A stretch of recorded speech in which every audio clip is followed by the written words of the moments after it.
Ako po si Rachel Torrepalma ng Shirt Planet Divisoria. Bale, 3 years and 2 months na po ako dito sa store. Ang pinakamataas ko pong late is wala.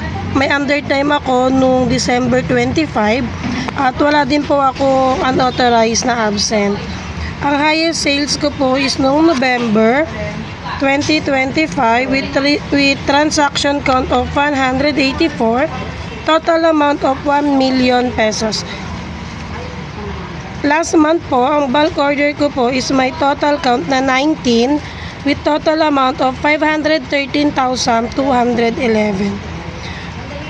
Bumaba po yung EBR ko last month ng 5. Bali, ang mga EBR ko po is mostly sa mga incomplete fill out ng sales form. Para maiwasan po yon is bago po umuwi, i-double check po yung mga resibo kung kompleto na po yung fill up. Para bago ipasa sa office is kompleto na po siya.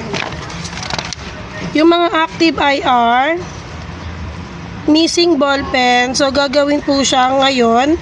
Kapag hindi po dumating yung mga NSR naming stocks ng ball pen for display hanggang bukas po, i-resolve.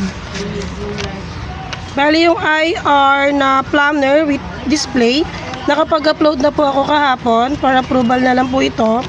Kailangan na may video. Yung dirty DTF printing shirt, lalabahan na lang po hanggang bukas po siya for resolve. Yung dry fit block na basket na may mannequin na walang print, nagawa na din po siya kahapon for approval. And then yung IR po na unclaimed parcel ni Micaela, nagawa na rin po kahapon for approval po.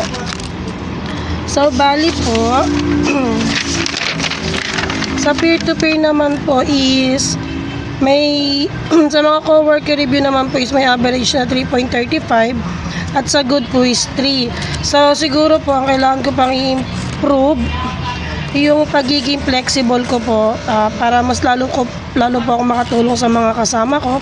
Then kailangan maging proactive po ako sa lahat ng bagay. Yun lang.